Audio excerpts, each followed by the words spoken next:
Coraline just came back to theaters this week for the 15th anniversary, and I wanted to review it because I wasn't planning on it, but honestly, after seeing it last night in a theater, this is one of the best theatrical experiences I've ever had, and I really appreciate this movie. I do not love this film as much as some people, mainly because I find the obsession for this movie kind of silly, in the same way I find the obsession for Nightmare for Christmas silly. Like, yeah, I love that movie too, but there's other stop motion animated movies. Burton didn't direct that movie, sort of thing. This movie, for me, bothers me because I don't get why, this movie is constantly talked about over and over and over again when, there's Paranorman, Box Trolls, Kubo, and Missing Link, especially Missing Link. Those are all great movies from Laika too. I get Missing Link so much because it doesn't have the horror aspects of those other three too. Box Trolls is a little bit less on the horror, but still it has some of that. I feel like it's really weird. People don't really love those movies the way they should. I really, really appreciate those movies a lot. And I think that I will at the beginning of this movie, they did show a trailer for Laika's next movie. I forget what it's called. I need to relook that up. It was a very brief trailer without a release date. That's kind of why I don't remember it. But my plan is to review all the other Laika movies before that one comes out. I just think it's insulting the way people treat Laika's films, where they're so obsessed with like this one, and I really don't get it. But it is a great movie. It is probably the best of their movies, story-wise and maybe character-wise and presentation-wise. I think Kubo is stronger animation-wise.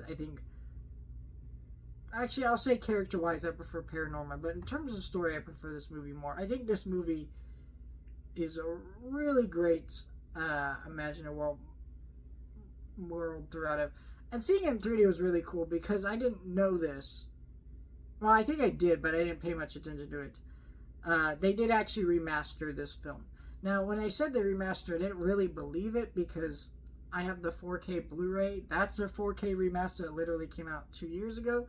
But this is a 3D remaster. So, essentially, I did buy the tickets for the 3D version, though it was playing the standard. But the 3D version is completely different.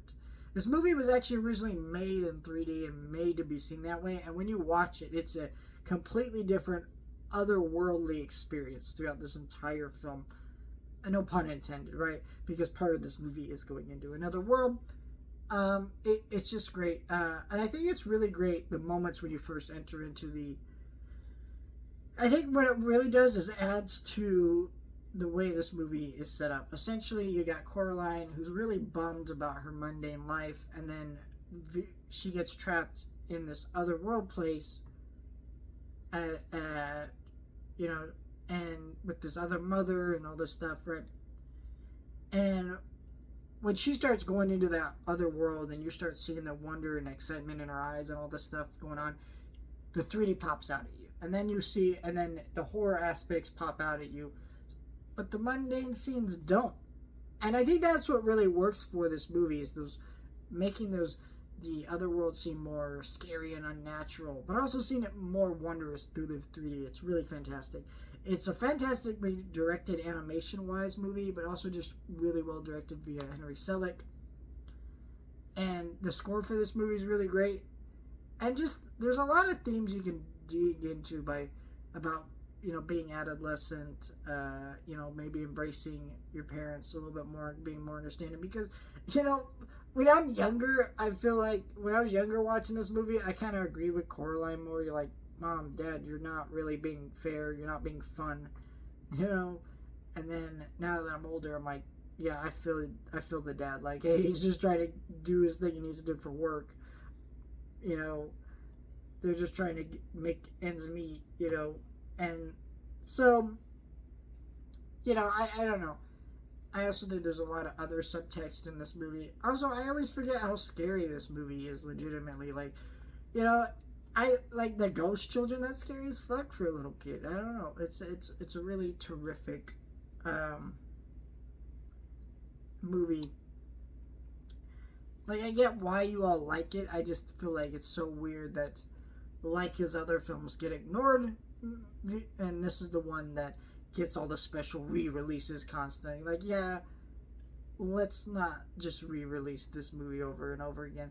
Let's, like, talk about Paranorman some more. Let's show more love for Kubo. Let's show more love for Box Trolls, and especially Missing Link, because goddamn, Missing Link does not get enough love. I get partially why, but still, I love that movie. And let me know your thoughts, like, share, and subscribe.